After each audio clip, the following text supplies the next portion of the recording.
Good evening. Good evening सभी बच्चों को। Good evening.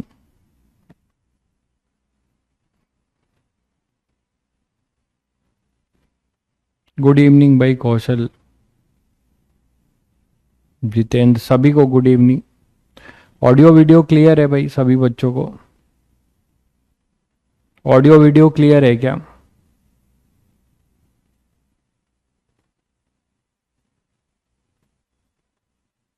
Audio video clear है सभी को? ठीक है।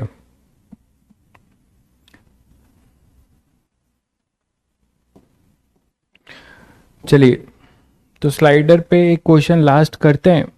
काफ़ी क्वेश्चन कर लिया हमने, एक क्वेश्चन और लेते हैं। मान लीजिए एक इंक्लाइंड प्लेन है,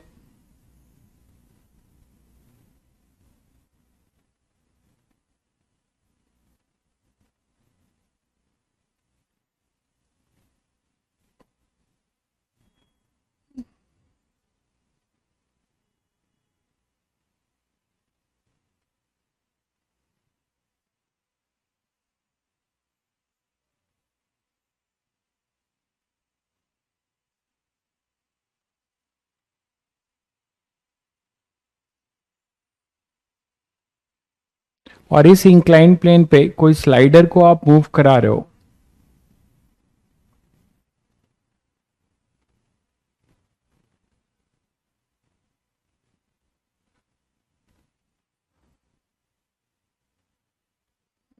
ठीक है, ये अपना इंक्लाइंड प्लेन है, इस पे कोई स्लाइडर को आप मूव करा रहे हो। स्लाइडर आपका मान लो ऐसा है।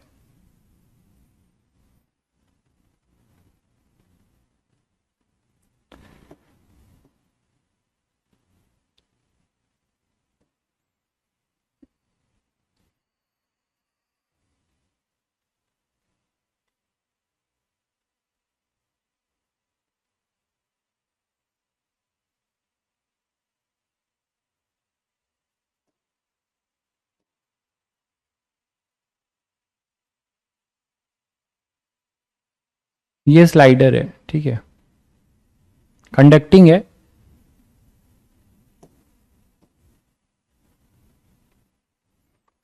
कंडक्टिंग स्लाइडर है, ठीक है। और आपने मैग्नेटिक फील्ड इस पे वर्टिकल लगाई हुई है। मैग्नेटिक फील्ड आपकी कैसी है? वर्टिकल। मैग्नेटिक फील्ड इसमें पूरे जोन में मैग्नेटिक फील्ड कैसी है? वर्टिकल है, ठीक है। अपनी मैग्नेटिक फील्ड ऐसी है, पूरे जोन में जो मैग्नेटिक फील्ड लाइंस है वो ऊपर की तरफ है, मतलब ऐसे हैं, वर्टिकल है। मैग्नेटिक फील्ड लाइंस यहां से ऐसे जा रही हैं, ये है, ये मैग्नेटिक फील्ड लाइंस है। प्लेन के परपेंडिकुलर नहीं है, प्लेन के परपेंडिकुलर नहीं है, वर्टिकल है।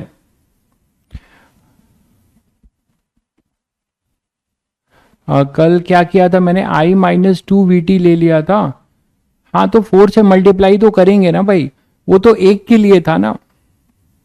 I-VT जो लिया था मैंने वो एक के लिए लिया था, BLV में वो एक के लिए था। ऐसे चार थे तो चारों बैटरी एड ऑन होंगे ना, चारों बैटरी ऐड होंगे, वो तो सही है।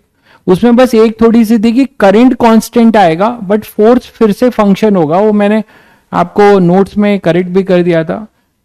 फोर्स आपका कांस्टेंट नहीं रहेगा, फोर्स में ILB करोगे तो I तो कांस्टेंट है बट L जो होगा वो L माइनस।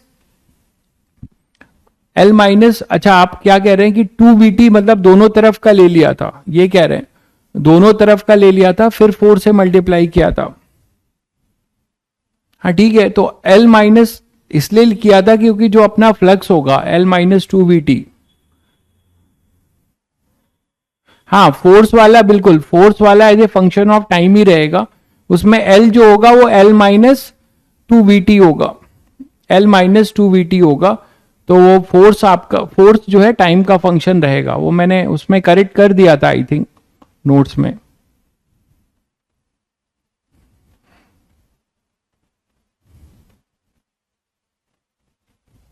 ठीक है, बाकी सब सही था।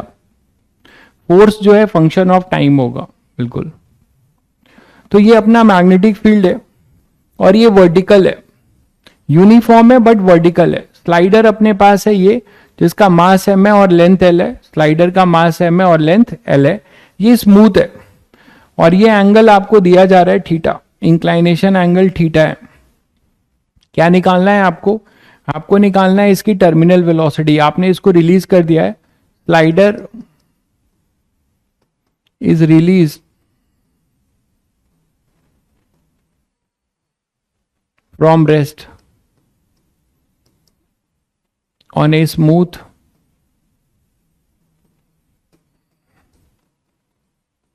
inclined parallel rails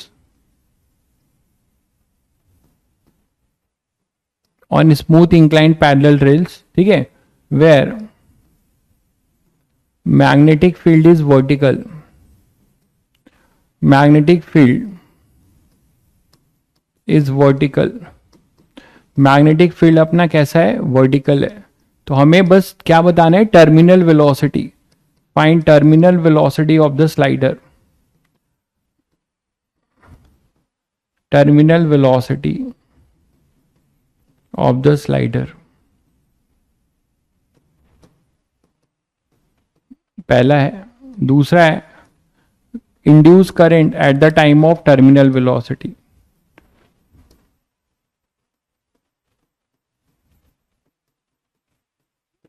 eight the time of terminal velocity. तो ये हमें दो चीजें निकालनी है। कर लोगे सब लोग? नहीं भाई, स्लाइडर मासलेस नहीं है। स्लाइडर मासलेस होगा तो काम कैसे होगा? ये है मास m है, लेंथ l है, ठीक है, कोई रेजिस्टेंस नहीं है, स्लाइडर का कोई रेजिस्टेंस नहीं है, ठीक है। स्लाइडर अगर खुद सोचो मासलेस होगा तो ये यहां से इस पे ग्रेविटी लगेगा नहीं, तो ये मूव ही नहीं करेगा। जब तक मूव नहीं करेगा तो ईएमएफ की कहानी शुरू नहीं होगी। तो मास m है, लेंथ l है, मैग्नेटिक फील्ड B है और वो यूनिफॉर्म है। मैग्नेटिक फील्ड B है, यूनिफॉर्म है। मैग्नेटिक फील्ड B है और वो यूनिफॉर्म है। चलिए जल्दी से इसका आंसर बताइएगा, थोड़ा ट्राई करके। बहुत क्वेश्चन कराया, देखें टर्मिनल पूछा हूं केवल, तो ये आसानी से कर सकते हैं सब लोग।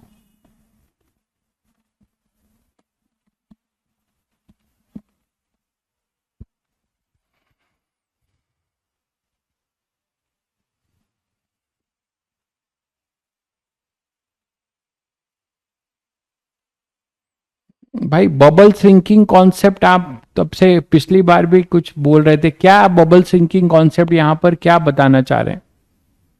कुछ बताना चाह रहे हैं क्या आप?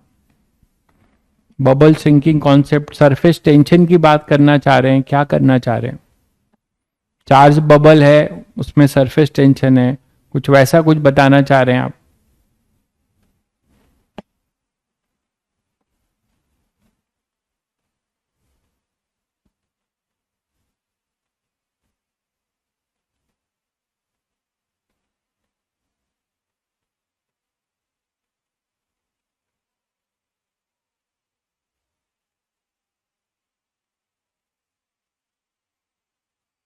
ऊपर वाले का नीचे वाले का क्या कैंसिल करा रहे हो भाई कौशल?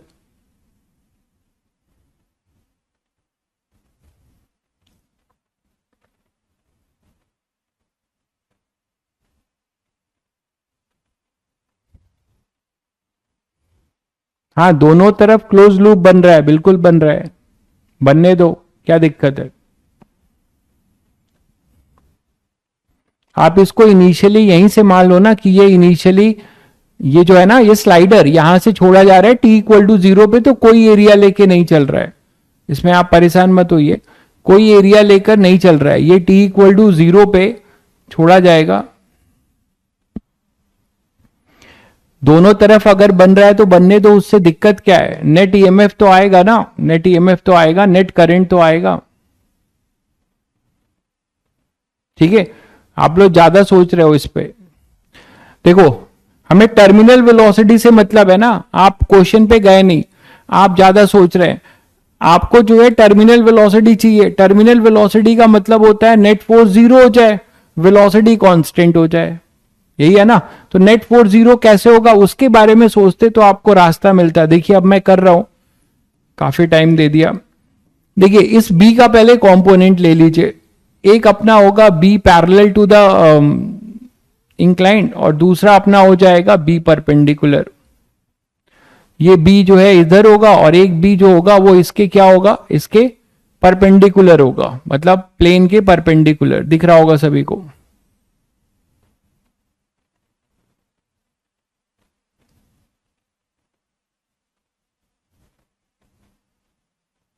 तो ये वाला जो बी आप देख रहे हो, ये कंपोनेंट, ये इसका परपेंडिकुलर है, इस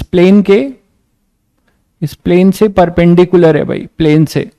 तो ये थीटा है, ये 90 होगा, ये 90 माइनस थीटा है, तो ये भी अपना 90 माइनस थीटा होगा। तो बी का कंपोनेंट जो एलोंग आएगा वो आएगा बी साइन थीटा, और जो परपेंडिकुलर होगा वो हो जाएगा बी कॉस थीटा। मतलब ये परपेंडिकुलर है और आउटवर्ड है, मतलब ये ऐसे दिखा सकते हैं इसको, इस कंपोनेंट को ऐसे दिखा सकते हैं भाई, प्लेन के परपेंडिकुलर और आउटवर्ड बी कॉस थीटा। ये क्लियर है? ठीक है। अब यहां से देखो, ये स्लाइडर ऐसे मूव कर रहा है, तो शुरू में फ्लक्स लिंकेज कम था, ये तो सब लोग समझ रहे हो कि फ्लक्स लिंकेज जो है,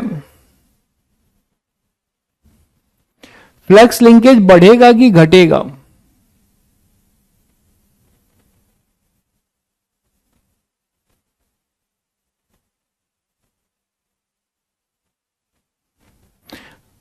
फ्लक्स लिंकेज जो है अपना बढ़ेगा कि घटेगा? इस तरफ एक काम करो, इसको क्लोज लूप रहने दो, इसको क्लोज लूप हटा देते हैं। आपकी बात सही है, यही कंफ्यूजन हो रहा था आपको। चलिए ऐसे ले लेते हैं।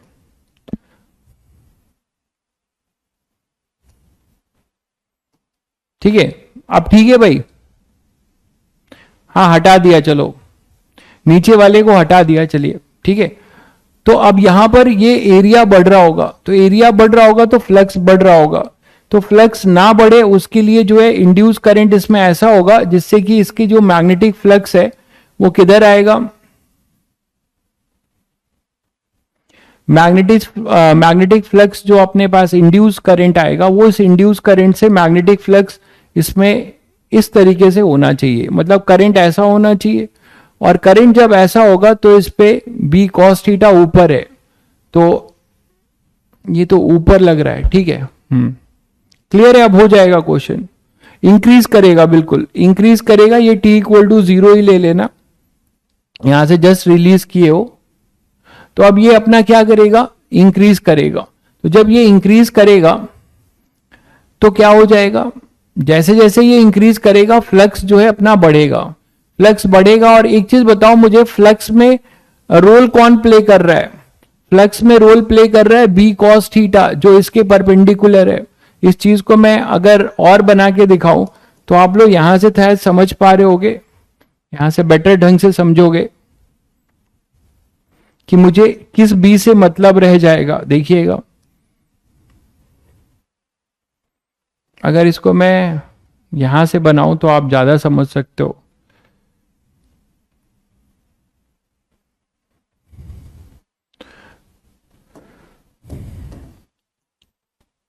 हमें अब इस बी से मतलब होगा, कौन से बी से? जो डॉट में है, इसके परपेंडिकुलर है ना, ये डॉट में है। तो ये डॉट वाला जो बी है, ये सबको पता है कौन सा है, वो बी कॉस थीटा है, वो है अपना बी कॉस थीटा, है ना, अपवर्ड है, ये है बी कॉस थीटा। और स्लाइडर यहां से रिलीज हो रहा है, तो यहां पे जो करंट होगा, फ्लक्स बढ़ रहा है, तो फ्लक्स बढ़ रहा है तो इसको मैग्नेटिक फील्ड कैसा होगा, मैग्नेटिक फील्ड ऐसा होगा जिससे कि ये इसको बढ़ने ना दे, तो इस तरीके से आई इंड्यूस होगा। देखिएगा, उल्टा कर दिया है।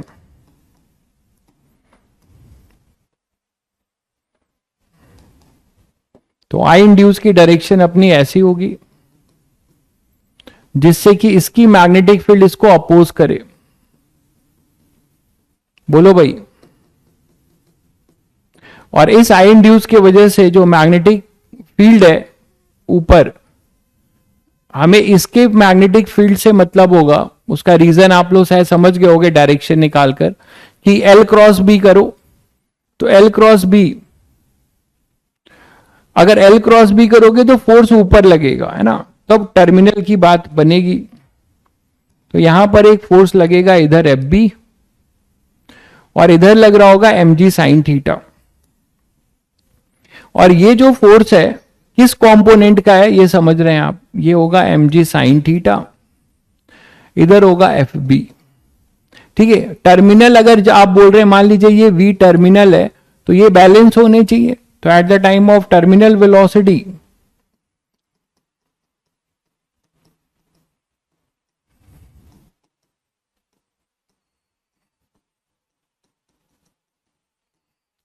M G sine theta should be equal to F B.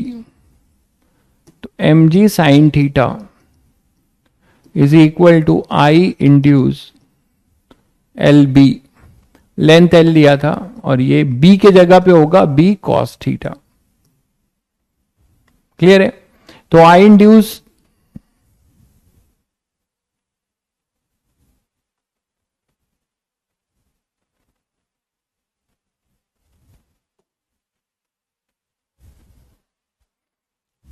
I induce क्या हो जाएगा भाई, आई इंड्यूस होगा बी, कौन सा बी लिखोगे, किसका फ्लक्स कट हो रहा है, किस बी का फ्लक्स कट हो रहा है, बी कॉस थीटा का। तो आई बी एल वी, तो B cos theta into L into V terminal, इसको आप यहां पुट कर दो तो टर्मिनल भी आ जाएगा। M G sine theta is equal to B square cos square theta L square V terminal. तो वी टर्मिनल हमारे पास आ जाएगा M G sine theta upon में B square L square cos square theta. M G, एक मिनट, sine कहां से, हाँ ठीक है, तो M G sine theta upon में B square L square cos square theta, ये आएगा, देखिएगा, चेक करिएगा। इंड्यूस ईएमएफ बीएलवी होता था, बिल्कुल होता था, जैसे रटोगे ऐसे रटोगे तो काम चलेगा कि बीएलवी होता था। सिचुएशन देखो ना, किसका फ्लक्स कट हो रहा है, किस मैग्नेटिक फील्ड का फ्लक्स कट हो रहा है, बी कॉस थीटा का। बी साइन थीटा आपको याद होगा, बी साइन थीटा, इसीलिए तो अप्रोच डेवलप करिए भाई फिजिक्स में। B sine theta, situation change हो गई तो आपको सोचना पड़ेगा, बी साइन थीटा इसके पैरेलल है, तो इसका फ्लक्स कहां कट हो रहा है मेरे भाई, इसका फ्लक्स नहीं कट हो रहा है। इसीलिए इंड्यूस ईएमएफ में जो मैग्नेटिक फील्ड इस प्लेन के, इस लूप के परपेंडिकुलर है, उसका फ्लक्स आएगा, इसका कहां फ्लक्स आएगा। आप फ्लक्स निकालना चाहते हो तो बी डॉट डीएस करके भी देख लो।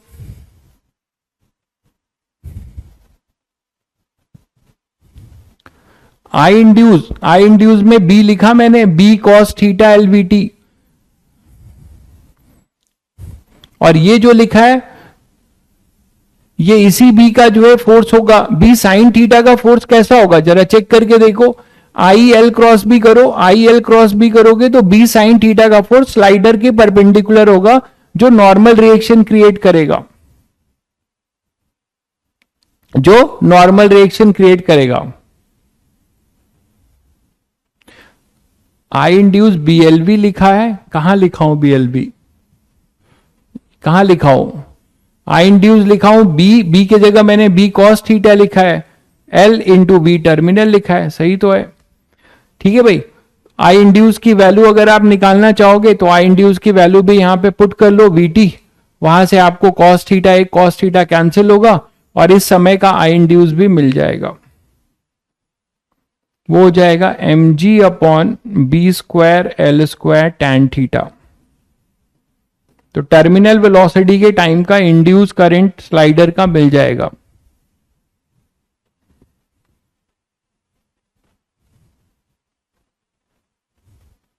अच्छा यहां कह रहा हूं, ओके ओके, हाँ ठीक है, मैं समझ गया, ये ईएमएफ होगा, बिल्कुल सही कह रहे हैं। आई इंड्यूस में बस एक आर से इसको डिवाइड कर देंगे। इसका रेजिस्टेंस जो है कुछ आर आपको लेना पड़ेगा। रेजिस्टेंस ऑफ द आर ले लेते हैं, सर्किट का रेजिस्टेंस या स्लाइडर का, यहां लिख दे रहा हूं। अगर आई पूछा हूं तो आर दे देता हूं आपको।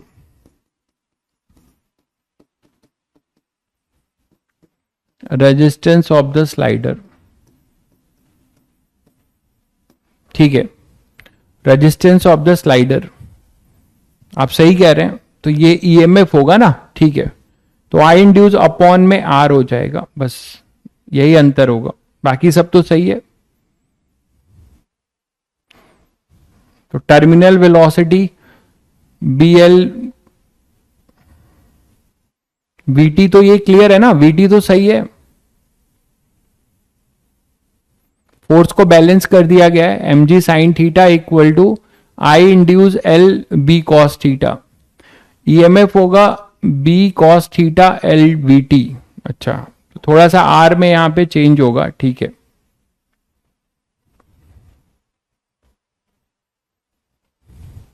ये क्लियर है।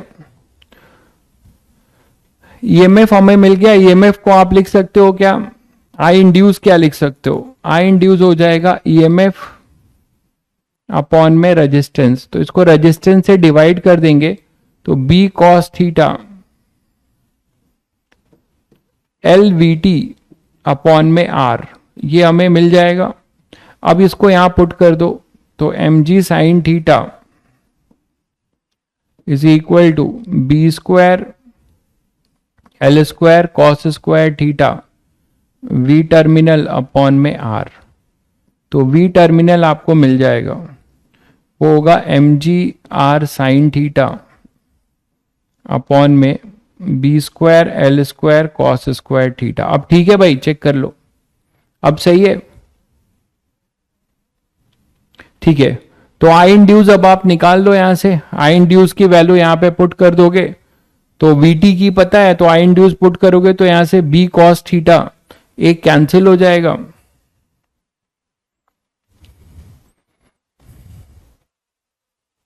तो आई इंड्यूस हमारे पास क्या आ जाएगा, एक कॉस थीटा यहां से कैंसिल होगा और टैन थीटा आ जाएगा, है ना, और एक बी भी कैंसिल होगा, एक एल बी। तो आई इंड्यूस फाइनली क्या आ जाएगा, यहां पे पुट कर दो, आई इंड्यूस की वैल्यू वीटी पुट कर दो, तो B cos theta L upon में R into M G R sine theta upon में B square L square cos square theta. तो आई इंड्यूस आपको मिल जाएगा, आर से आर कैंसिल, कॉस थीटा से कॉस थीटा, बी से एक एल बी एल कैंसिल, तो ये आएगा M G upon B L tan theta, M G upon B L tan theta. ठीक है, क्लियर है सभी को। चलिए, तो स्लाइडर के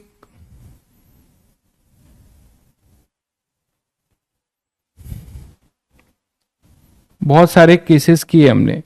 थोड़ा सा कल जो मैंने तुम लोगों को बताया था कि इंड्यूस ईएमएफ लिखने में हम एल इफेक्टिव जो लेते हैं, इंड्यूस ईएमएफ का वेक्टर फॉर्म भी जान लो, वो आप लिखते हो V cross B dot L dot DL vector, vector form भी जानो इंड्यूस का, V cross B dot DL.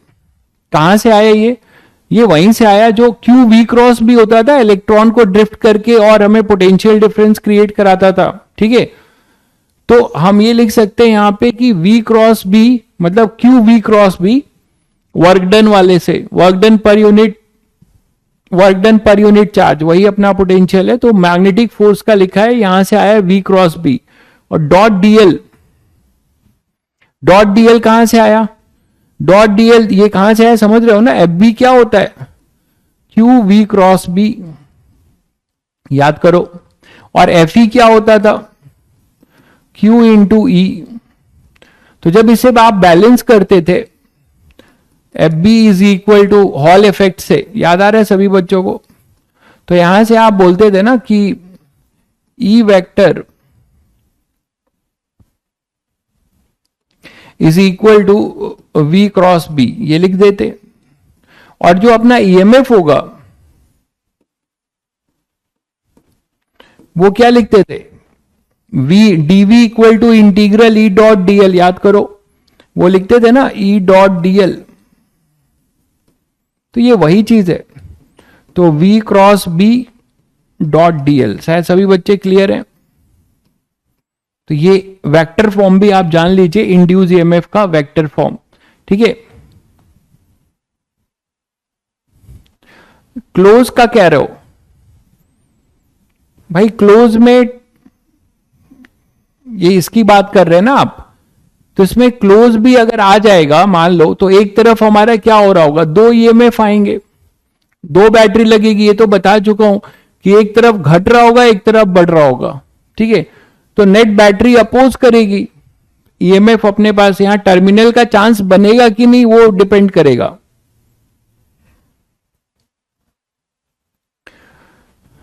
ठीक है, तो ई अपने पास आ गया, और ईएमएफ जो होगा वो डीवी सभी ने पढ़ा है, डीवी या क्या इंटीग्रल ई डॉट डीएल, ये वही चीज है, पूरा करते तो ई डॉट डीएल यहां पे कर दिया, ये ईएमएफ अपने पास आ गया डीएल के लिए। ये क्लियर है सभी को, वेक्टर फॉर्म सभी को क्लियर है।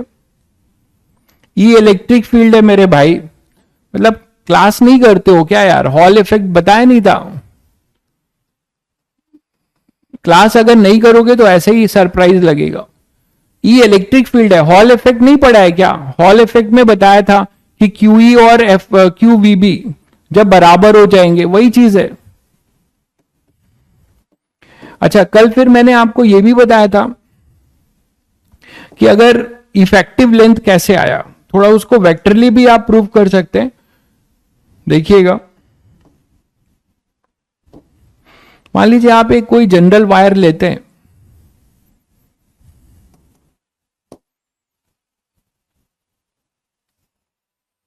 मान लो आप कोई जैसे जनरल आर्बिट वायर लेते हो। ठीक है, अभी इस आर्बिट वायर में कोई करंट फ्लो कर रहा है, यहां पे कोई एक डीएल वेक्टर ले लो, ये अपना डीएल वेक्टर है, मैग्नेटिक फील्ड इसके परपेंडिकुलर लिया है मैंने, ये क्रॉस में बी लिया है। ठीक है, ये अपना करंट की डायरेक्शन में अपना डीएल वेक्टर है। ठीक है, ये डीएल वेक्टर ले लिया मैंने, यहां तक क्लियर है। अब देखो, याद है मैंने कहा था कि एल इफेक्टिव ले लो, तो एल इफेक्टिव कहां से आई है मैं आपको बताना चाह रहा हूं। कोई भी एक आर्बिट वायर ले लो, तो डीएल ले लिया, मैग्नेटिक फील्ड अंदर है। ठीक है, तो अब इंड्यूस ईएमएफ की बात करते हैं, तो पहले वी क्रॉस बी, और ये मूव भी कराएंगे ना, तो इसको कुछ वेलोसिटी दे देते हैं, ये वी वेक्टर ले लो,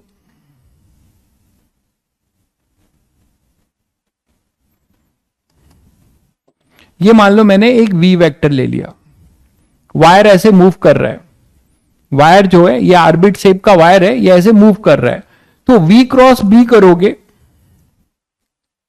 तो एक इसका वेक्टर आएगा, यूनिट वेक्टर, उस यूनिट वेक्टर को मैंने एन कैप मान लिया, ये एन कैप मान लिया, ये क्या बताएगा, वी क्रॉस बी की डायरेक्शन, और ये अपना डीएल है। इन दोनों के बीच का एंगल मैं इस इंस्टेंट पे थीटा ले रहा हूं, थीटा हर समय चेंज हो रहा होगा। तो आप मुझे बताओ कि जो वी क्रॉस, ये वेक्टर फॉर्म देखो, वी क्रॉस बी करोगे तो वी क्रॉस बी, ये वी लिया है मैंने, ठीक है, वो और कोई जनरल भी हो सकता है, आपको समझाने के लिए मैंने एक्स ले लिया है, तो वी ये ले लिया, बी के में है, तो जे कैप, इसके डायरेक्शन क्या है, एन कैप क्या बता रहा है आपको, एन कैप है direction of V cross B, और वी और बी अपने परपेंडिकुलर है, तो वी क्रॉस बी क्या लिख सकते हैं हम, वी क्रॉस बी क्या लिखेंगे, ये लिखेंगे वी बी, है ना, साइन 90, ये तो इसका मैग्नीट्यूड हो जाएगा, और इसका डायरेक्शन होगा एन कैप, तो ये आएगा वी बी एन कैप। ये क्लियर है सभी बच्चों को। अब वी बी एन कैप है, इसका डीएल के साथ हम क्या लेने वाले हैं, डॉट, तो ईएमएफ जो आप लिखोगे वेक्टर फॉर्म में वो क्या लिखोगे, वी बी इसका एन कैप डॉट डीएल, यही तो होगा, एन कैप डॉट डीएल, बोलो भाई, एन कैप वेक्टर और डीएल वेक्टर के बीच का डॉट। तो सभी बच्चों को पता होता है कि डॉट प्रोडक्ट क्या बताता है, it is projection of one vector on another. N cap एक यूनिट वेक्टर है और इन दोनों के बीच का एंगल थीटा है। इन दोनों के बीच का एंगल थीटा ले लेते हैं। ये मैं थीटा ले रहा हूं, ठीक है। तो एन डॉट डीएल करोगे तो अपने पास क्या आएगा, DL cos theta, DL cos theta. ये क्लियर है सभी को? तो डीएल कॉस थीटा अपने पास आ जाएगा, या थीटा वो लोगे तो डीएल साइन थीटा आ जाएगा। जैसा भी करना चाहो आपके ऊपर है, क्या करोगे।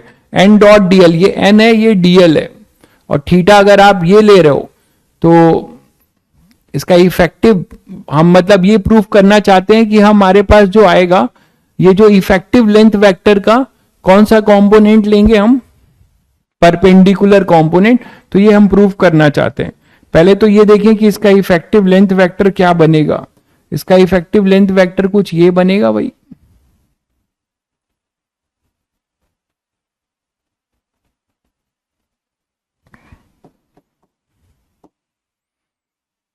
ठीक है। मैं इसको वेक्टर से प्रूफ करना चाह रहा हूं। तो ये डिस्प्लेसमेंट वेक्टर हुआ एल इफेक्टिव, ठीक है। तो इस एल इफेक्टिव का जो प्रोजेक्शन होगा वो हम लिखना चाह रहे हैं। तो अगर ये थीटा ले रहे हो, थीटा ये लेते हैं जिससे कि ये एंगल हमें जल्दी से मिल जाए, ये वाला भी। तो चलो थीटा यही लेते हैं, डीएल और वी के बीच का एंगल, डीएल और वी के बीच का एंगल। तो यहां से अब एन डॉट डीएल करोगे तो डीएल साइन थीटा आएगा,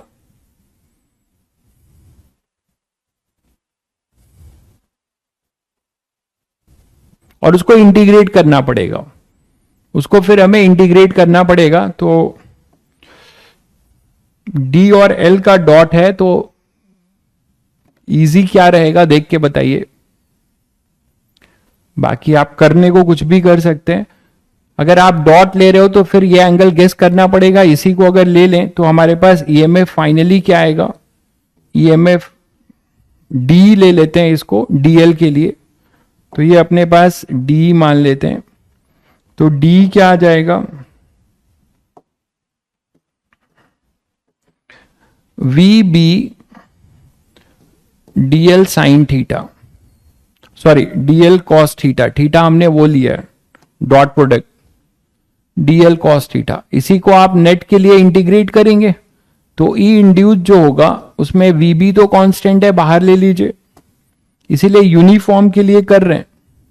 वी बी बाहर हो गया। इसको जब आप इंटीग्रेट करोगे डीएल कॉस थीटा का, ध्यान दीजिएगा, तो सारे डीएल कॉस थीटा इंटीग्रेट होंगे, ये प्रोजेक्शन।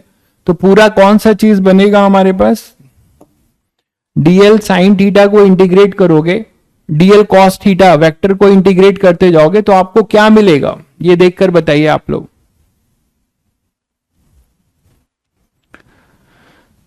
डीएल और एन कैप के बीच का एंगल है। तो मैं कह रहा हूं कि डीएल कॉस थीटा, अब ये डीएल का कंपोनेंट इधर आ गया, डीएल कॉस थीटा, फिर आगे भी डीएल होगा उसका भी कंपोनेंट, सबको इंटीग्रेट करोगे तो आपको क्या मिलेगा ये बता दो। ये मैं आपको ये दे रहा हूं जिससे आपको और आइडिया लगे। ये पूरा मैं एच दे रहा हूं,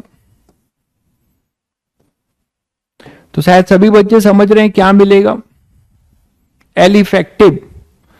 हाँ, डीएल कॉस थीटा को जब आप इंटीग्रेट करोगे, सारे डीएल कॉस थीटा को, मतलब वर्टिकल कंपोनेंट को इंटीग्रेट करोगे यार, तो सभी वर्टिकल कंपोनेंट को इंटीग्रेट करोगे तो क्या मिलेगा, ये तो समझ पा रहे हैं सभी लोग।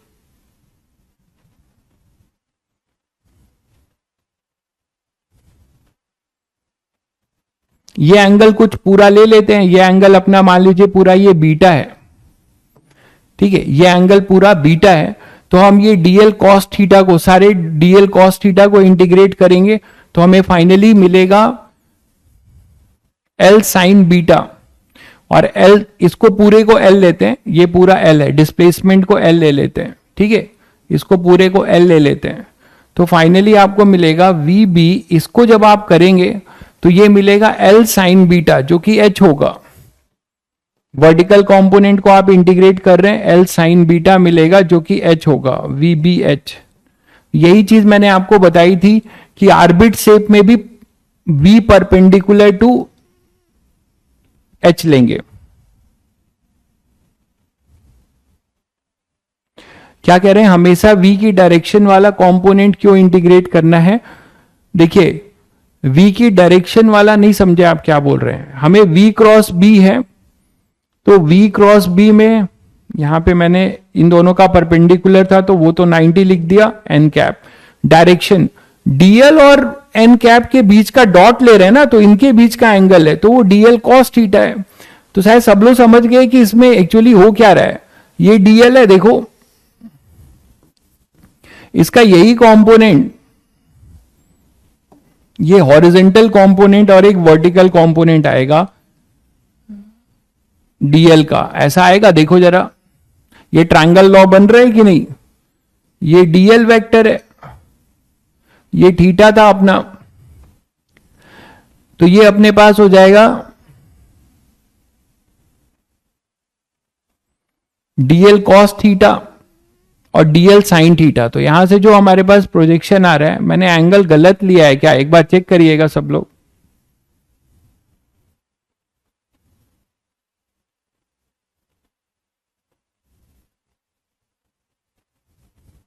cos थीटा का इंटीग्रेशन करेंगे, DL में cos थीटा का इंटीग्रेशन करेंगे तो cos थीटा sin थीटा आएगा, ठीक ही तो है। तो DL cos थीटा का जब आप इंटीग्रेशन करेंगे तो जाके आपको क्या मिलेगा, sin बीटा, ठीक है। जब आप इसका इंटीग्रेशन करेंगे ना DL cos थीटा का, तो जब DL cos थीटा का इंटीग्रेशन करेंगे, सारे DL cos थीटा, ये DL है, DL cos थीटा का इंटीग्रेशन करेंगे तो आपको पूरा वर्टिकल वाला मिलेगा। सही है कि देख लीजिए एक बार।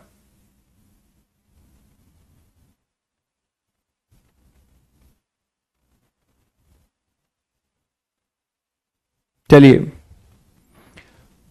तो पहले इंटीग्रेशन करेंगे तो वहां से साइन मिलेगा और इसको हम फिर जितने भी DL के ये वाला कंपोनेंट है, इसको पूरे को जब आप करोगे तो पूरा अपने पास ये प्रोजेक्शन जुड़ता जाएगा और ये H के बराबर होगा।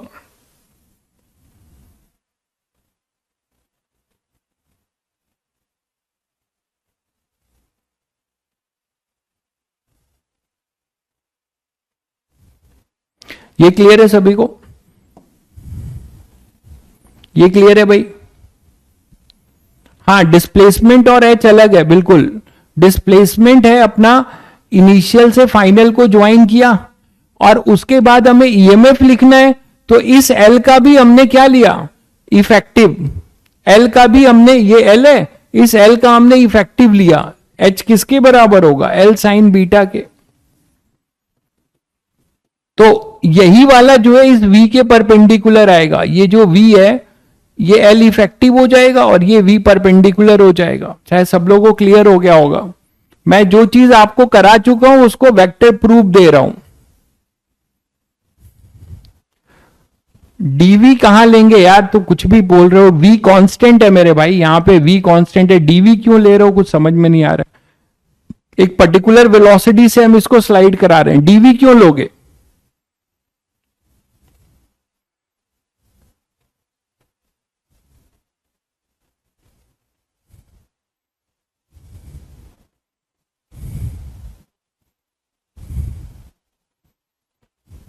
तो डीएल कॉस थीटा को ही आप यहां पे जब इंटीग्रेट करोगे तो आप इसको ऐसे लिखो, ज्यादा आपको समझ में आएगा।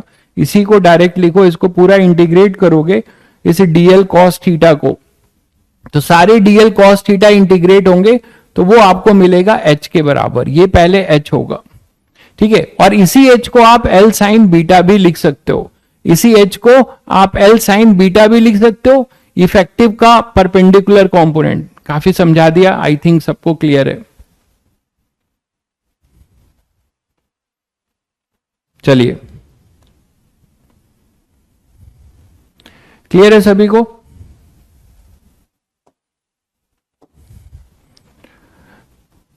मान लीजिए यही रोटेट करे, यही वायर मैं कह रहा हूं, अब रोटेट करने के लिए देखते हैं। तो पहले आपको मैं जनरल कर दूं, फिर ट्रिक बता देता हूं। कोई वायर है और ये वायर मान लो अब रोटेट कर रहा है, कोई भी आर्बिट शेप का वायर ले लो,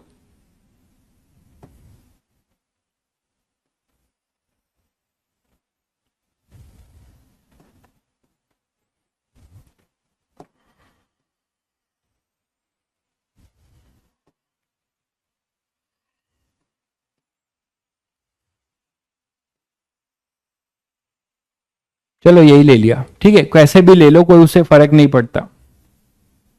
चलिए, तो ये एक कोई वायर है और मैग्नेटिक फील्ड आपकी बी है, परपेंडिकुलर है, यूनिफॉर्म है, ठीक है। और आप क्या कर रहे हो, यहां पे किसी ओमेगा से इसको रोटेट कर रहे हो, इस वायर को पकड़ के ओमेगा से क्या कर रहे हो, रोटेट कर रहे हो। अब जब आप वायर को ओमेगा से रोटेट कर रहे हो तो यहां पे क्या होगा, वायर का हर एक एलिमेंट एक सर्कुलर मोशन करेगा, वायर का हर एक एलिमेंट एक सर्कुलर मोशन करेगा, ये क्लियर है सभी को। तो यहां पे क्या कर रहे हैं, एक जनरल पोजीशन वेक्टर आर लेते हैं और यहां से एक ये आर है, ध्यान दीजिएगा, और ये डीएल है, करंट की डायरेक्शन में डीएल वेक्टर लिया है, और आर पे ये डी आर है, आर के आगे गए तो ये डी आर वेक्टर है, एक्चुअली ये आर वेक्टर है और डी आर वेक्टर है। ये पूरा अगर मैं बनाऊं तो ये आर वेक्टर लिया है, मतलब डीएल को लोकेट किया है ना, ओरिजिन से जहां से आप रोटेट कर रहे हो वहां से आपने एक डीएल लिया, इसको आपने, ये डीएल का पोजीशन वेक्टर है, ऐसे सोच सकते हो, ये डीएल का पोजीशन वेक्टर है, ये डीएल का पोजीशन वेक्टर है। ये क्लियर है सभी बच्चों को? तो यहां से अब आप क्या बोल सकते हो कि ये आर है और ये डीएल है, और आप ओमेगा से इसे रोटेट कर रहे हो और उस पे जाके ये जो आपने बनाया है ये डीआर है, आर पे डीआर जैसे लेते हो, ठीक है। तो ये मान लीजिए डीआर है, दोनों के बीच का जो एंगल है वो कुछ थीटा है, दोनों के बीच का जो एंगल है वो कुछ हमने क्या लिया हुआ है, थीटा लिया हुआ है। डीएल और डीआर के बीच का एंगल जो है कुछ थीटा लिया हुआ है, ठीक है। अब ध्यान दीजिएगा इधर, इसमें इंड्यूस ईएमएफ वेक्टर फॉर्म में क्या होगा, रोटेशन के लिए वही यहीं से देखते हैं, फॉर्मूला आपको पता है, V cross B dot DL, जो है ना, जो ईएमएफ का फॉर्मूला है वेक्टर फॉर्म में वही लगा रहे हैं। तो यहां से क्या हो जाएगा, V cross B dot DL. तो V cross B dot DL की अगर बात करें, देखिए अगर ये आपको अगर ये नहीं भी समझ में आएगा तो रिजल्ट याद रखिएगा, इतना आपसे मैं बस सभी के लिए बता रहा हूं कि मैं डायरेक्ट ट्रिक बता दूं कि ये कहां से आया, कोई जानना चाहता है उसके लिए, बाकी आप ट्रिक से भी काम चलाओगे, क्वेश्चन में कोई दिक्कत नहीं होगी, क्वेश्चन आप बना लेंगे। तो V cross B dot DL, अब मान लीजिए V क्या लिखोगे, ओमेगा के फॉर्म में, क्योंकि बहुत बच्चे वेक्टर से घबराने लगते हैं। V हो जाएगा ओमेगा क्रॉस R, ये वेक्टर फॉर्म में लिखा जाता है, ये तो क्लियर है सभी को। मतलब यहां पे ये जो मैं पूरे वायर को रोटेट कर रहा हूं, लेकिन अब उसमें से मैंने क्या लिया है, डीएल को, ठीक है, डीएल को, ये जो डीएल है इस डीएल को हम क्या कर रहे हैं, रोटेट कर रहे हैं।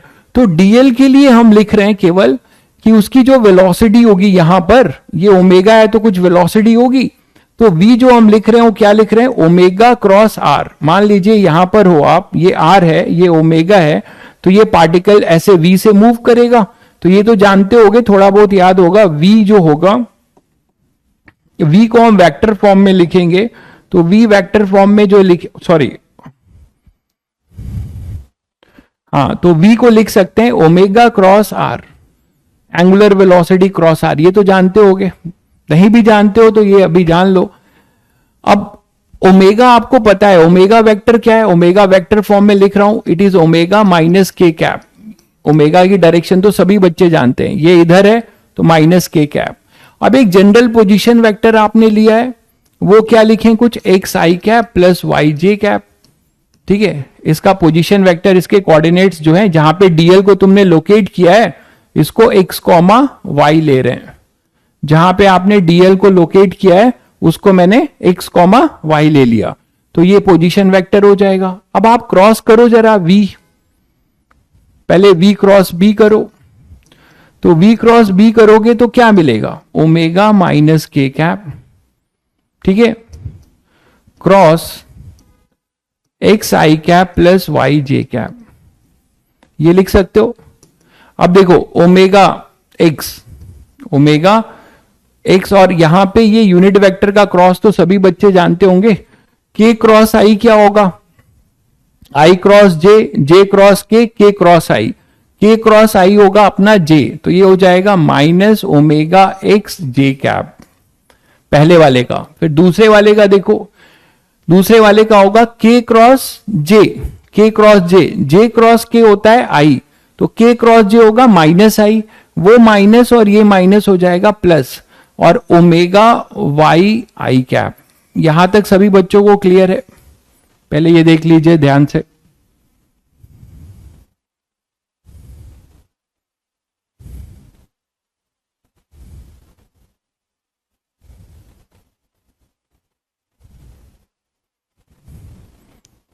ये सभी बच्चों को क्लियर है? चलिए, अब इसके साथ ये तो अभी आया अपना क्या, v क्रॉस बी आ गया, इसको dl के साथ तुम्हें क्या करना है, dl के साथ डॉट लेना है। तो dl क्या लिखोगे, dl वेक्टर क्या लिखोगे,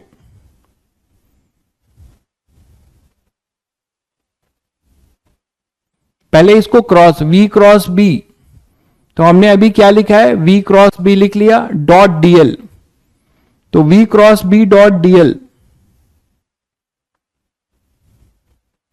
v के जगह पे हमने पहले,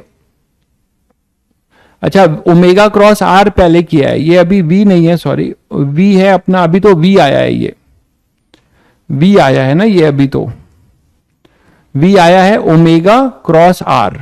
अब इस v का क्रॉस करना होगा b से, v का b से क्रॉस करना होगा, तो माइनस ओमेगा एक्स जे कैप प्लस ओमेगा वाई आई कैप।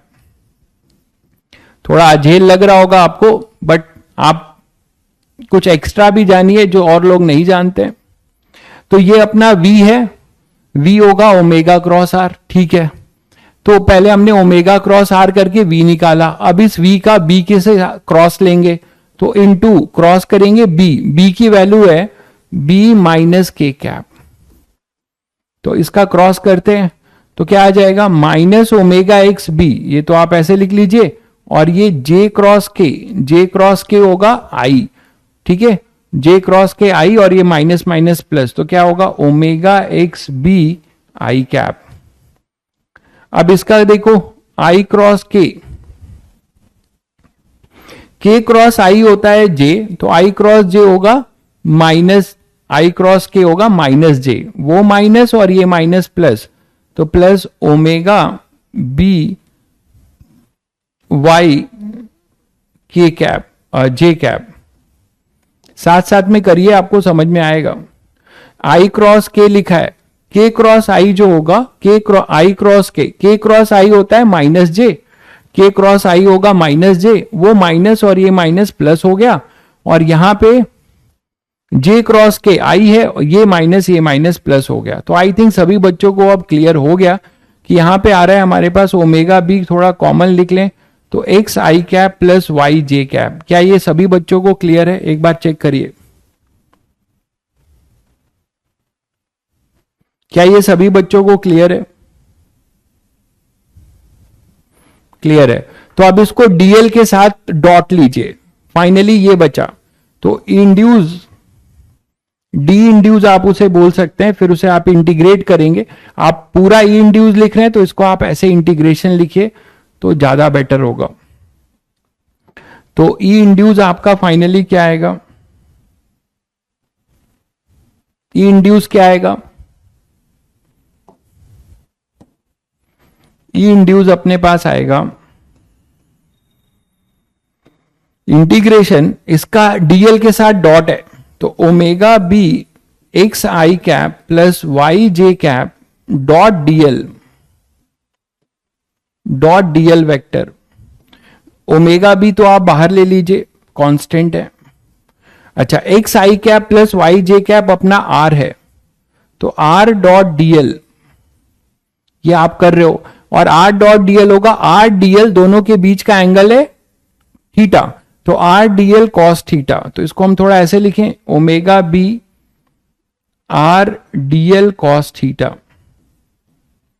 ठीक है, आर डीएल कॉस थीटा। अब ये जो आर डीएल कॉस थीटा है, डीएल कॉस थीटा को हम डीआर लिख सकते हैं भाई। आर पे देखिए, आर पे इसी को आपने डीआर वेक्टर लिखा है, तो डीएल कॉस थीटा, इस पे आप प्रोजेक्शन ही तो ले रहे हैं, DL cos theta is basically DR, तो आप इसको डीएल कॉस थीटा को आप लिख सकते हैं डीआर, तो ये हो जाएगा omega B into R D R integration. अब जहां से जहां आप इसको करना चाह रहे हैं, तो अब आप ये देखो, जरा ध्यान दीजिएगा, इधर से इंपॉर्टेंट बात अब यही है, बाकी तो हो चुका है, कि अगर आप आर को यहां वेरी कराते हो, ये पोजीशन वेक्टर है, फिर पोजीशन वेक्टर ये है, फिर ये है, फिर ये है, फिर ये है, तो टोटल पोजीशन वेक्टर जब ऐड होगा, है ना, टोटल पोजीशन वेक्टर, ये position vector are D are आप ऐड कर रहे हो, तो पूरा आर डी आर ऐड करके क्या मिलेगा, इस आर को कहां से कहां करेंगे, एल इफेक्टिव तक, ये पूरा इसका एल इफेक्टिव है। अगर इसको पूरा बनाए, ये जो लाइन दिख रही है, ये अपनी एल इफेक्टिव बोल सकते हैं। इनिशियल मतलब डिस्प्लेसमेंट वेक्टर जो आप बोलते हो, इनिशियल से फाइनल को ज्वाइन करने वाला। देखिएगा, मैं यहां नहीं बना रहा हूं, कहीं और बना दे रहा हूं, नहीं तो यहां पे दिक्कत होगी। ये हो जाएगा B omega, R D R को पूरा इंटीग्रेट करोगे तो अपने पास क्या आ जाएगा, इस आर को इंटीग्रेट करोगे 0 से एल, तो एल स्क्वायर बाई 2। अब आप पूछ सकते हो सर ये एल क्या है, ये एल क्या है, बिल्कुल कुछ बच्चे समझ गए, बहुत बढ़िया। एल अपना इफेक्टिव लेंथ, मतलब इफेक्टिव मत बोलिए, डिस्प्लेसमेंट, इनिशियल से फाइनल को ज्वाइन करने वाला है। मैं यहां दिखा देता हूं,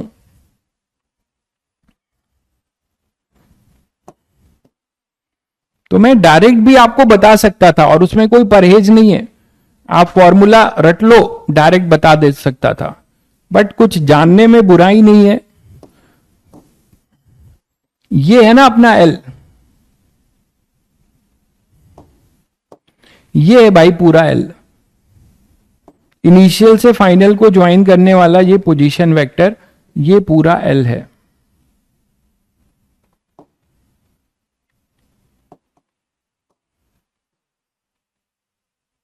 ये एल है भाई, तो सारे पोजीशन वेक्टर को ज्वाइन करोगे तो आपको नेट पोजीशन वेक्टर मिलेगा।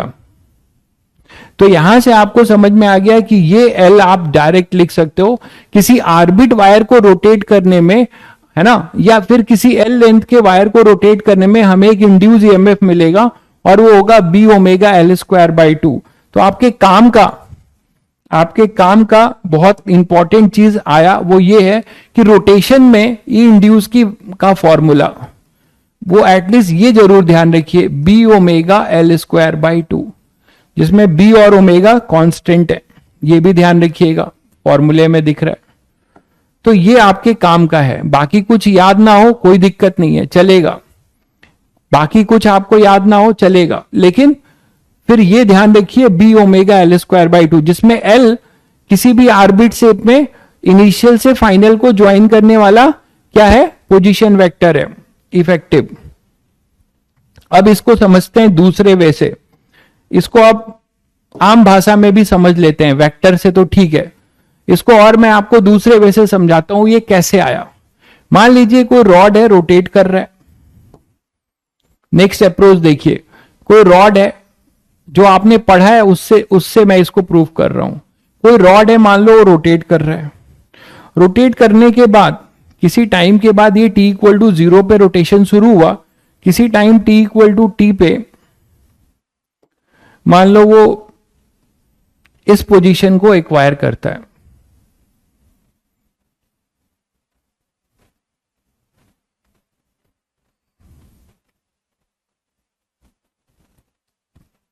इस पोजीशन को एक्वायर करता है, ठीक है। और ये कांस्टेंट यहां हिंज्ड है, कांस्टेंट ओमेगा से रोटेट हो रहा है, ठीक है। अब आप मुझे बताओ, ये पूरे में मैग्नेटिक फील्ड है, पूरे में मैग्नेटिक फील्ड है। ये बी है, ये भी यूनिफॉर्म है, पूरे में मैग्नेटिक फील्ड है। DL cos theta D R कैसे हुआ? अरे यार ये पूछोगे, ये देखो ना, ये डीएल है और ये डी आर है, इन्हीं के बीच में एंगल है, तो इसका आप प्रोजेक्शन यहां परपेंडिकुलर ड्रॉप करो, आप प्रोजेक्शन कंपोनेंट ही तो ले रहे हो यार। तो डीएल कॉस थीटा का कंपोनेंट जो ले रहे हो थीटा के लॉन्ग, इस सर यही तो डी आर है, इसमें क्या दिक्कत है? बहुत सिंपल सी बात है। इसका आप जो है ना, इसका डी आर के लॉन्ग कंपोनेंट ले रहे हो, तो DL cos theta is your D R.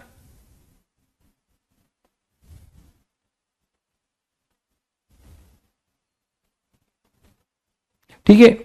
Effective देखिए यार, इफेक्टिव आप किस समय किसको इफेक्टिव बोल रहे हैं? आप इस नेट डिस्प्लेसमेंट वेक्टर को ही आप इफेक्टिव बोल सकते हैं, तो आप उसमें वर्ड में मत फंसिए। आप यहां पर इसको डिस्प्लेसमेंट को एल इफेक्टिव बोलिए, ऐसे याद रखिए, या डिस्प्लेसमेंट वेक्टर याद रखिए, आपके ऊपर है, ठीक है, उसमें कोई दिक्कत नहीं है, दोनों आप कुछ भी बोल सकते हैं। तो यहां पर ये मैग्नेटिक फील्ड है, मैंने कहा ये T इक्वल टू 0 है और ये T इक्वल टू T है। तो आप मुझे बताओ कि जब आप इसको यहां से इधर ले गए तो एरिया स्वेप्ट हुआ, एरिया स्वेप्ट हुआ। और मैंने तुम लोगों को बताया था कि बहुत बच्चे सोचते हैं कि लूप दिखेगा, लूप से फ्लक्स पास होगा तभी होगा। मैंने आपको बता रखा है कि लूप का यहां कोई लेना देना नहीं है, बेसिकली एरिया स्वेप्ट की बात कर रहे हैं हम। बेसिकली हम लोग किसकी बात कर रहे हैं? एरिया स्वेप्ट की। तो जब हम एरिया स्वेप्ट की बात कर रहे हैं तो इसने कितना एरिया स्वेप्ट किया है बताएंगे आप लोग? इसने इतना शेडेड पार्ट, ये एरिया स्वेप्ट किया है भाई, जिससे फ्लक्स लिंकेज हुआ है, ये अपना एरिया स्वेप्ट हुआ है इसके वजह से। Area swept by the slider है ना, तो area swept by the length, इसका एल ले लीजिएगा। तो area swept by the slider is your sector. तो आप बोल सकते हैं कि area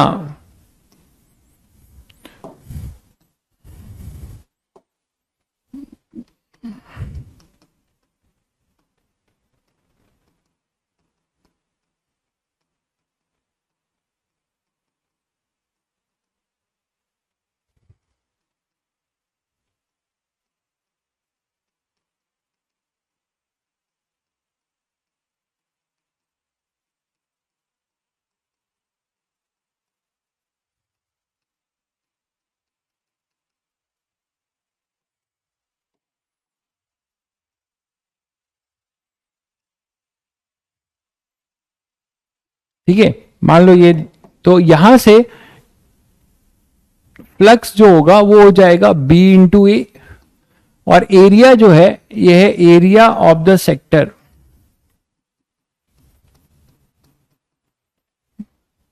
equal to area swept by the slider.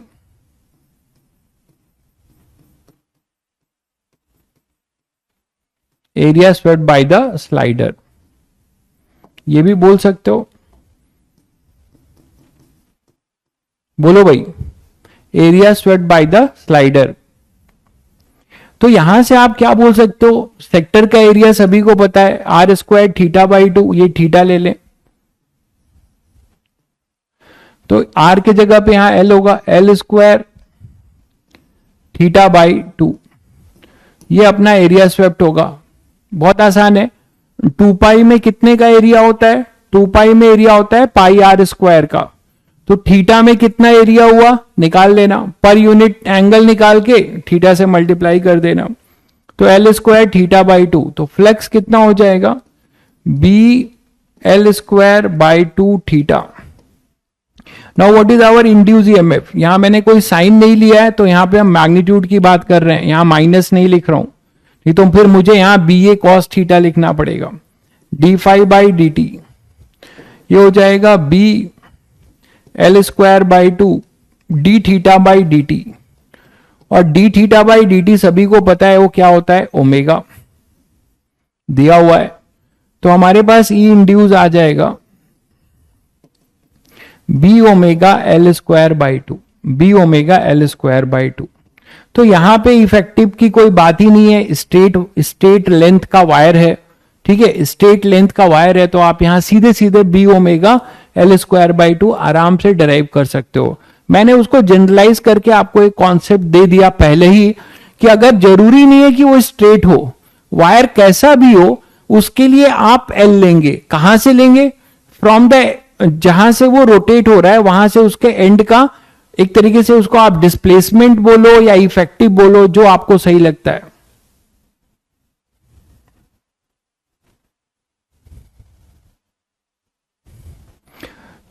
भाई जो रोटेट करेगा तो ये अपने लेंथ का ही तो सर्कल बनाएगा मेरे भाई, है ना। ये जो है, ये जो रोटेट करेगा वो अपने लेंथ का सर्कल बनाएगा, इसमें क्या दिक्कत है। तो ये जो रोटेट कर रहा है जिस सर्कल में, अपने लेंथ का रेडियस होगा उसका,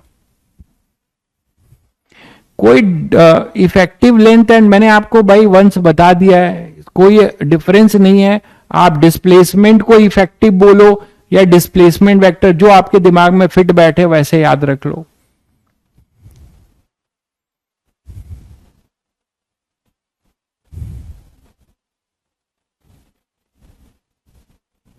क्लियर है। तो यहां पे हमारे पास ये इंड्यूस आ जाएगा पूरा एरिया स्वेप्ट, ये जो मैंने शेडेड किया है इसका एरिया स्वेप्ट निकाला है, और इस एरिया स्वेप्ट का जो फ्लक्स चेंज हुआ, पहले यहां पे 0 था, यहां से यहां आ गया, तो इसने इतने सेक्टर का फ्लक्स कट किया, इतने सेक्टर का फ्लक्स जो है कट किया, ठीक है। नहीं भाई, एरिया स्वेप्ट है, वो एरिया स्वेप्ट है, आप उसी में परेशान हो अभी भी। मैं क्या बोल रहा हूं कि आपने जो अभी पढ़ रखा है इतनी सारी चीजें, ये एक वायर है, अगर मैं बोलूं कि ये यहां से यहां मूव कर गया और कुछ नहीं है, कोई लूप नहीं है, कुछ भी नहीं है, कंफ्यूजन अपना दूर कर लीजिए, ये मैग्नेटिक फील्ड है,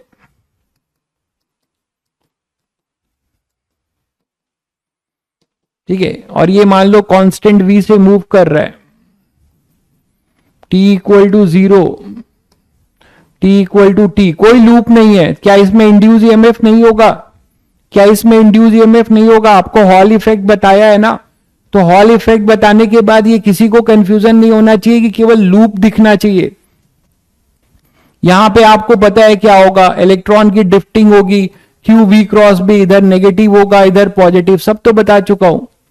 जब हॉल इफेक्ट आपको बताया था तो मैंने कोई क्लोज लूप की क्या जरूरत है, बिल्कुल सही कह रहे हैं, क्लोज लूप की जरूरत पड़ेगी केवल करंट को मूव कराने के लिए, यहां कोई करंट नहीं होगा, but obviously this end is at higher potential and this end is at lower potential.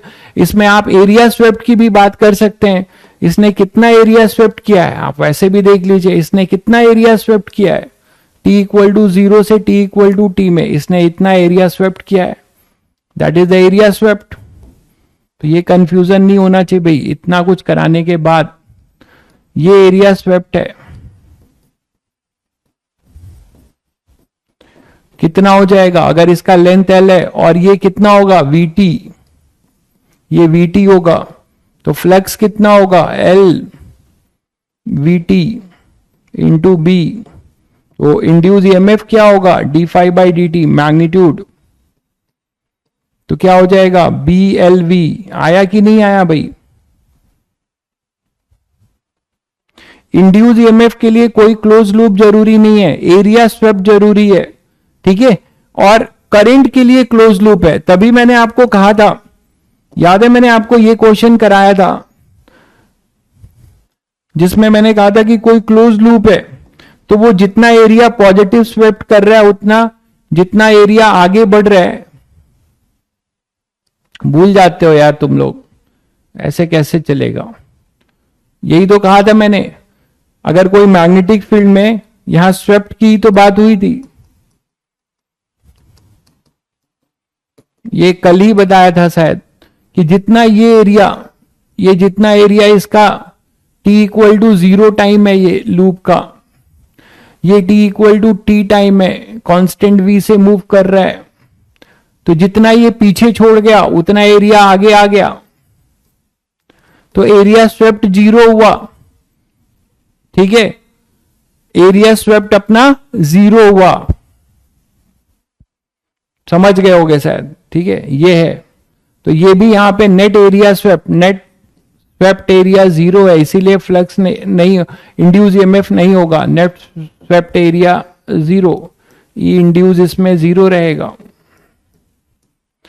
ठीक है, तो एरिया स्वेप्ट की बात होती है। अगर इसी को मैं एक पूरा क्लोज लूप बना दूं तो आई इंड्यूस आ जाएगा। ठीक है, आई इंड्यूस आ जाएगा।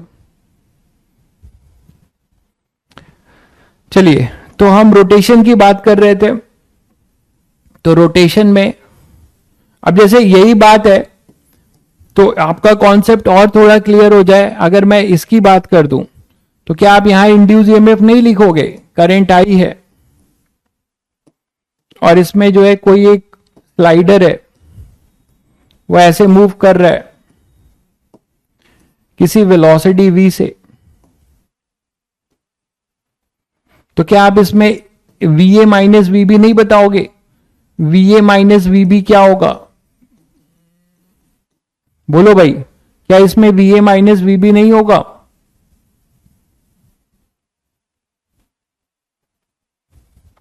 हाँ, कर सकते हैं, बिल्कुल ऐसा क्वेश्चन बना सकते हैं, उसको आप इंपल्स देके हिट करा के कर सकते हो, बिल्कुल क्वेश्चन तो कैसे भी बनाया जा सकता है। तो ये अपने पास रॉड है, ये एल लेंथ का रॉड है, तो इसमें क्या इंड्यूस ईएमएफ नहीं होगा? होगा कि नहीं होगा? होगा। क्यों होगा? और ये जो होगा, अब आपको ध्यान देना पड़ेगा कि ये आपको इंटीग्रेट करके निकालना पड़ेगा। आप यहां पे BLV नहीं लिख सकते। ठीक है, आप यहां पे आपने जो डाउट पूछा उससे मेरे दिमाग में अलग अलग क्वेश्चन आने लगे। अब रोटेशन पे जबकि मैं आ गया था, मैं रोटेशन पे आ चुका था, आते हैं उस पे, इस क्वेश्चन पे मैं इसको कंप्लीट करना चाहूंगा थोड़ा, मैं इसका एक दूसरा अप्रोच देना चाहूंगा। पहले आते हैं उस पे, आपने डाउट पूछा तो मैं और क्वेश्चन बनने लगे दिमाग में। मान लीजिए मैं ये कह रहा हूं कि इसका एक दूसरा अप्रोच देखिए, क्या हम इसको BLV से नहीं कर सकते? बिल्कुल कर सकते हैं। देखिए इसका सेकंड अप्रोच देखिए,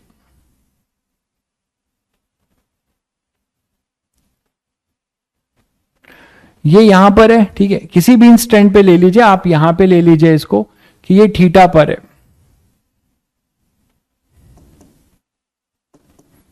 यहां से मान लो ये यहां पहुंच गया। इसका मैं दूसरा अप्रोच आपको बता रहा हूं जो आपने पढ़ रखा है ट्रांसलेशन के थ्रू। एक तो एरिया स्वेप्ट से बताया आपको, दूसरा अप्रोच देखिए,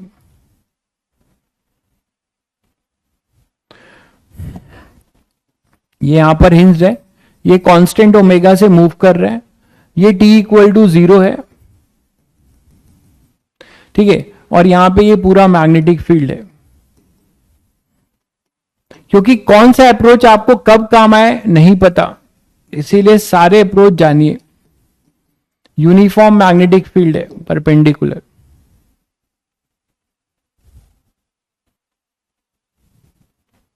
तो यहां से अब आप क्या करो, मैं आपको अगर ये पूछूं कि मैं x पे जाऊं और एक dx का टुकड़ा कट करूं, देखिएगा अगर मैं x पे गया और dx का एक टुकड़ा कट किया,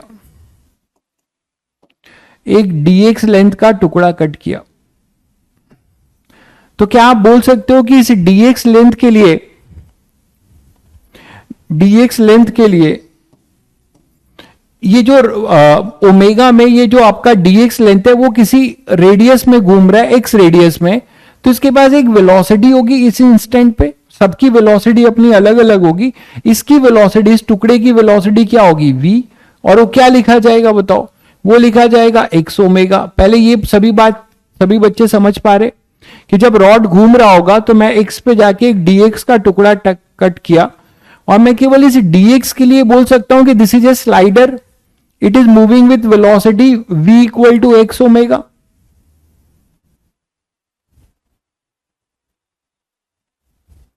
ठीक है, ये क्लियर है? पहले ये क्लियर है कि नहीं, पहले ये बताओ। तो v अपने पास हो जाएगा एक्स ओमेगा और ये dx है। तो क्या हम लोग यहां पे ये BLB वाला फॉर्मूला लगा सकते हैं? अगर मैं बोलूं कि DE be the induced EMF,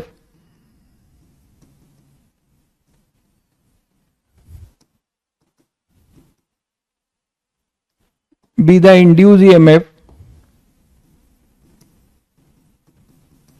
in dx length, बताइएगा।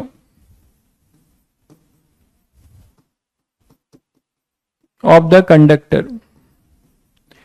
अगर मैं ये बोलता हूं तो मैं D क्या लिखूंगा? मैं लिखूंगा B, L के जगह लिखूंगा dx और उसका V।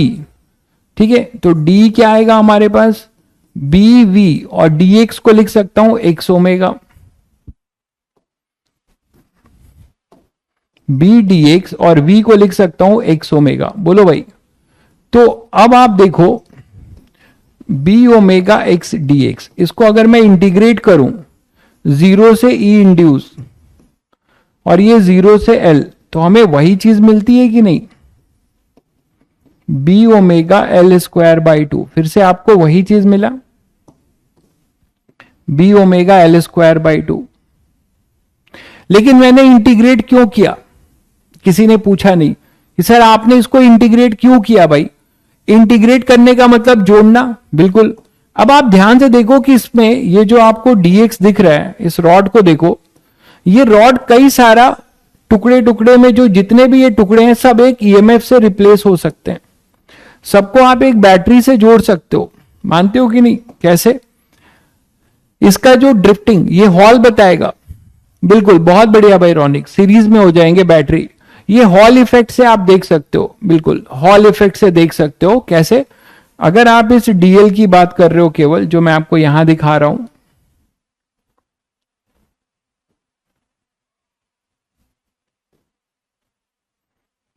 तो पोलैरिटी आप देखिए, बीएलवी तो आपने इंड्यूस EMF बता दिया, बट इसकी पोलैरिटी आप देखिए क्या होगी।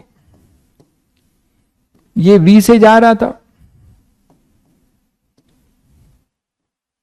यही ना, और ये dx था, और V क्रॉस B, तो V क्रॉस B करिए, V क्रॉस B करेंगे तो पॉजिटिव चार्ज के लिए इधर आ रहा है, तो इलेक्ट्रॉन के लिए क्या होगा? यहां पे कोई अगर आप इलेक्ट्रॉन लेते हैं तो इस इलेक्ट्रॉन के लिए यहां पर V क्रॉस B क्या होगा? उल्टा लगेगा। तो ये अपने पास ड्रिफ्ट इधर करेगा, यहां नेगेटिव आएगा और यहां पर पॉजिटिव आएगा। ये समझ पाए सभी बच्चे? तो यहां पर ये इलेक्ट्रॉन के लिए जो FB होगा, कोई भी अगर आप इलेक्ट्रॉन लेंगे इसमें FB लग रहा होगा, FB की डायरेक्शन इधर होगी।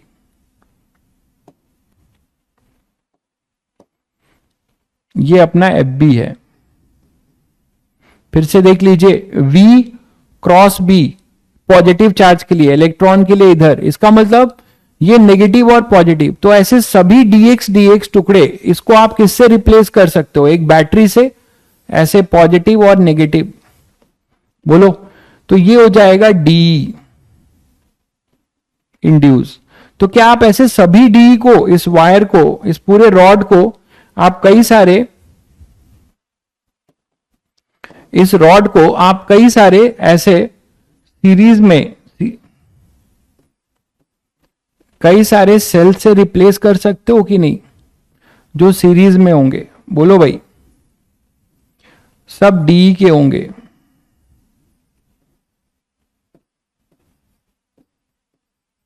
बताइए, बताइए। ठीक है, तो सभी डी को इसीलिए इंटीग्रेट किया गया है, शायद समझ गए आप। तो ई नेट जो होगा वो क्या होगा, इंटीग्रेशन ऑफ डी हो जाएगा, इसीलिए इंटीग्रेट किया गया है, इसीलिए इसको इंटीग्रेट किया गया है।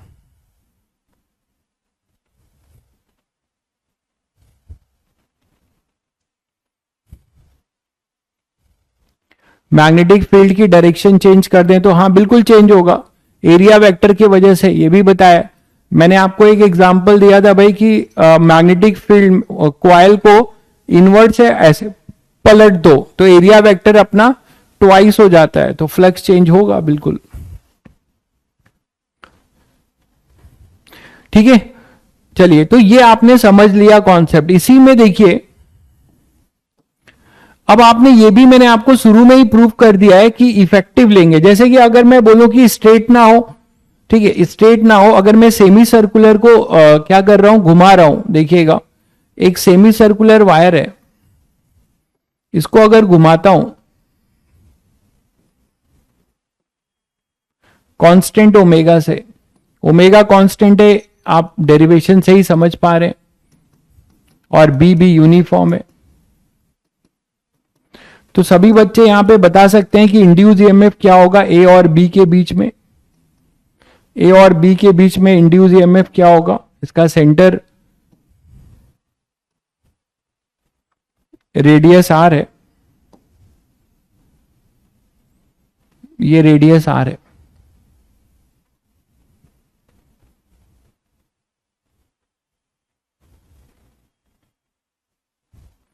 क्वेश्चन जो है क्या है, आपने क्या परसीव किया है, उससे मैं आपको बता सकता हूं। मैंने जो आपने पूछा, मैंने जो समझा, उसके अकॉर्डिंग मैंने ये समझा कि कोई एक लूप है, शायद आप यही पूछ रहे हैं डाउट, और इसको बिना जो है मैग्नेटिक फील्ड चेंज किए इसको हम ऐसे पलट दे रहे हैं, इसमें पाई से पलट दे रहे हैं, तो फ्लक्स चेंज होगा और वो होगा 2BA। मैंने ये समझा जो आपने डाउट पूछा।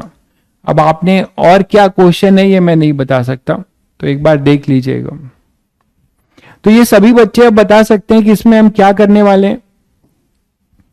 इसमें जो है हम एक इफेक्टिव रॉड मान लेंगे ऐसे, और ये इफेक्टिव रॉड जो है ओमेगा का मान लेंगे, और ये रेडियस एल जो होगा वो कितना होगा, 2r का। तो ये डिस्प्लेसमेंट, आप इसको डिस्प्लेसमेंट वेक्टर या डिस्प्लेसमेंट लेंथ बोलो, एल इफेक्टिव बोलो, जो आपको समझ में आया आप वो बोलो। ये मैंने वेक्टर से पूरा प्रूफ कर दिया है, तो आपको कोई दिक्कत नहीं है इसको मानने में।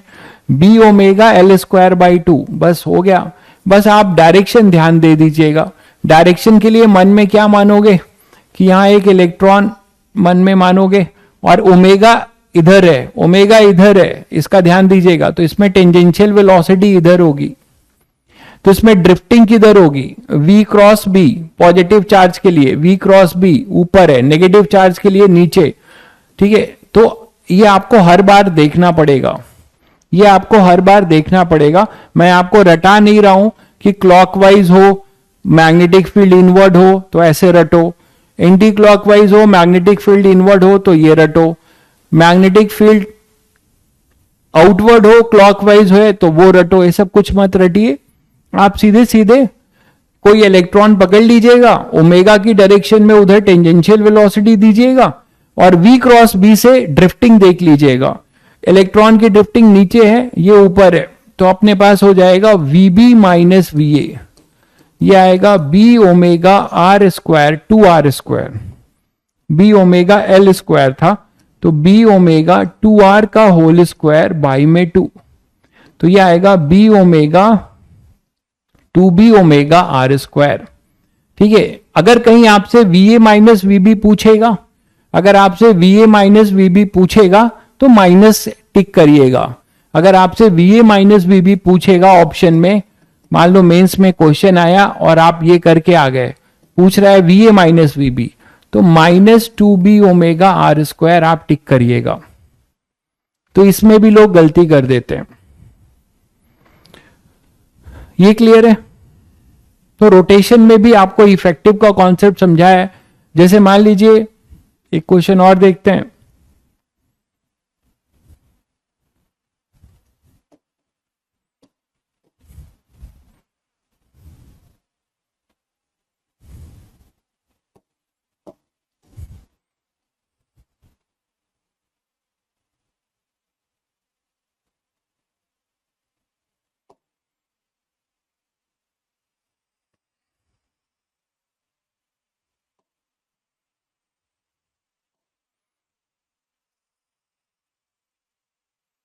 ऐसा कोई शेप का वायर है,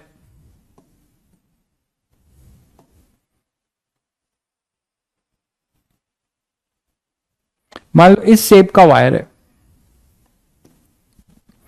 ठीक है, और ये अपना 90 डिग्री दिया हुआ है, इस शेप का वायर है, ये अपने पास ए है, ये पूरा बी है,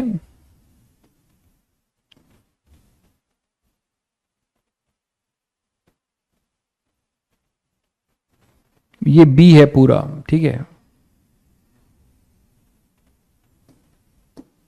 और इसको आप रोटेट कर रहे हो, मान लो ऐसे रोटेट कर रहे हो, और मान लो मैग्नेटिक फील्ड ऐसा है, हर बार इनवर्ड ही लेते हैं, इस बार आउटवर्ड ले लेते हैं,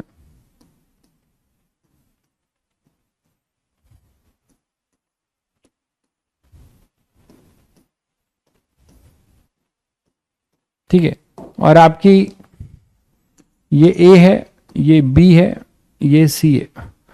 तो अगर आपसे पूछा जा रहा है वी ए माइनस वी सी बता दोगे?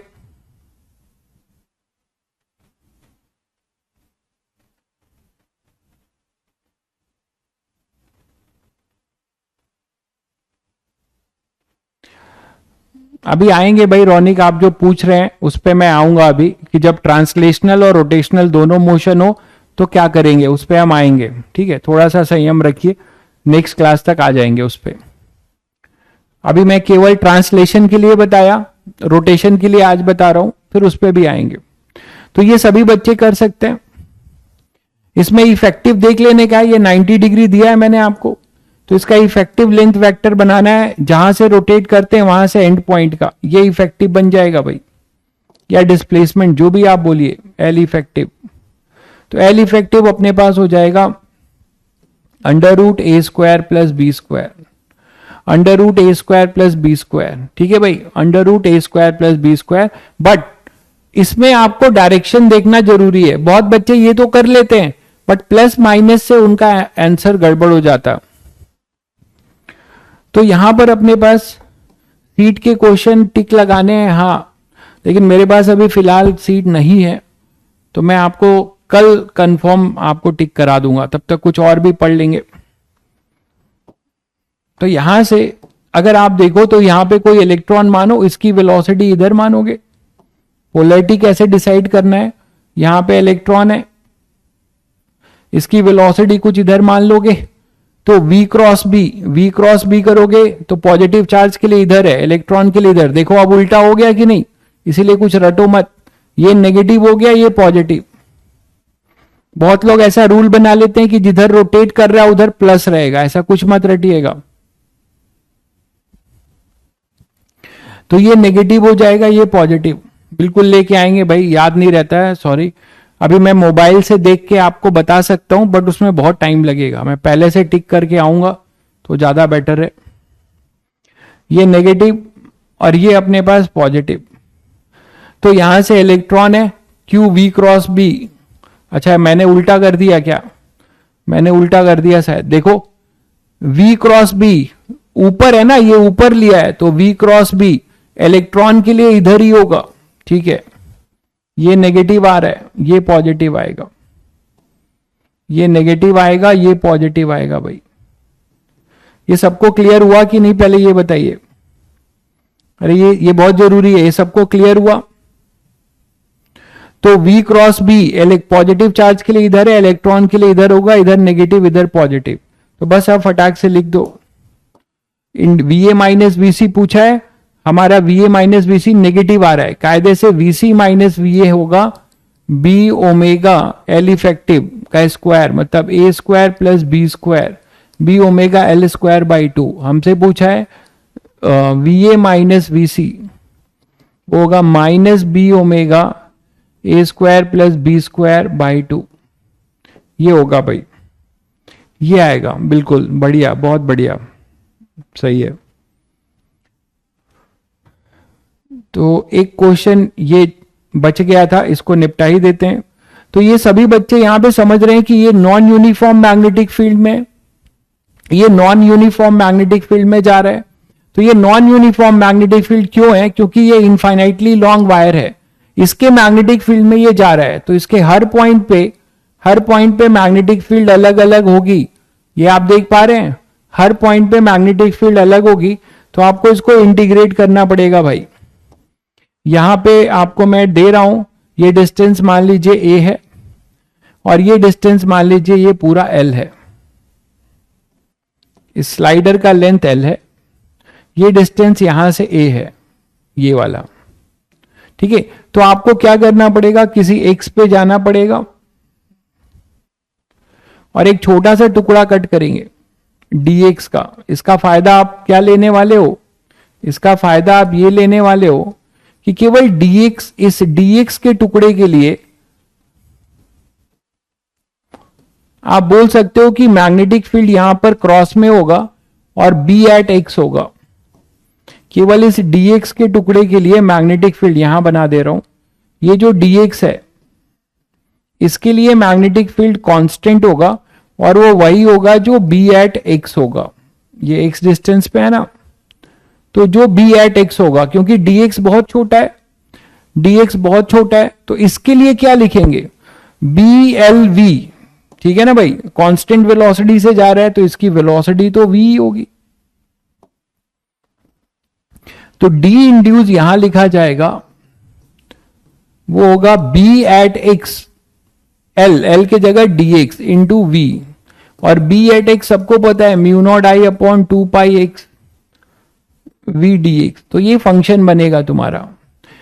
और यहां भी आप देख रहे हो कि ऐसे सभी टुकड़ों के लिए जो बैटरी लगेगी वो सीरीज में लगेगी, सारे d इंड्यूस सीरीज में होंगे, तो वो जुड़ जाएंगे, इंटीग्रेट हो जाएंगे। Mu naught i v upon 2 pi dx upon x, इसको आप इंटीग्रेट मारोगे 0 से e इंड्यूस, मतलब va माइनस vb, va से vb, और ये होगा x इक्वल टू a से a प्लस l। तो vb माइनस va आएगा mu naught I V upon 2 pi ln a plus L upon a। तो देखो आप, कहीं क्लोज लूप है, कहीं क्लोज लूप है, कोई क्लोज लूप नहीं है। फ्लक्स का कट होना है, बस एरिया स्वेप्ट होना है, उसके वजह से लिखा गया है। तो हमेशा क्लोज लूप मत ढूंढिए। ठीक है, क्लियर है सभी को, ये क्लियर है। तो इसी पे एक होमवर्क दे देता हूं, ट्राई मारना, इसी का एक्सटेंडेड वर्जन। कि मान लीजिए एक लूप है, 2 होमवर्क दे रहा हूं, इसी लूप को हम एक बार ऐसे इसके पैरेलल मूव करा रहे हैं। ये आई है, इनफाइनाइटली लॉन्ग है, ठीक है। इसको हम कांस्टेंट v से मूव करा रहे हैं, स्क्वायर लूप है ABCD ऑफ साइड A, है ना, पैरेलल मूव करा रहे हैं। इसमें हमें बताना है induce EMF, net induce EMF in the loop.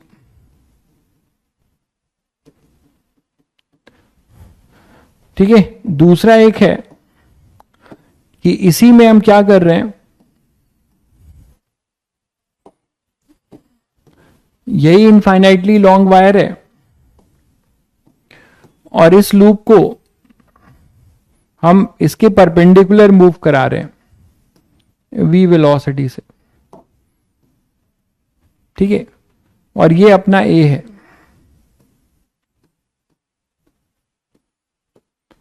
Square loop ही है, करंट I है। इसमें आपको बताना है, आपको हेल्प किए दे रहा हूं, कुछ जनरल यहां x मान लीजिएगा, क्योंकि ये वेरिएबल होगा ना, x तो चेंज हो रहा होगा, तो कुछ आप यहां पे जनरल x मान लीजिएगा किसी time t equal to t में। यहां पे E इंड्यूस ट्राई मारिएगा इन द लूप।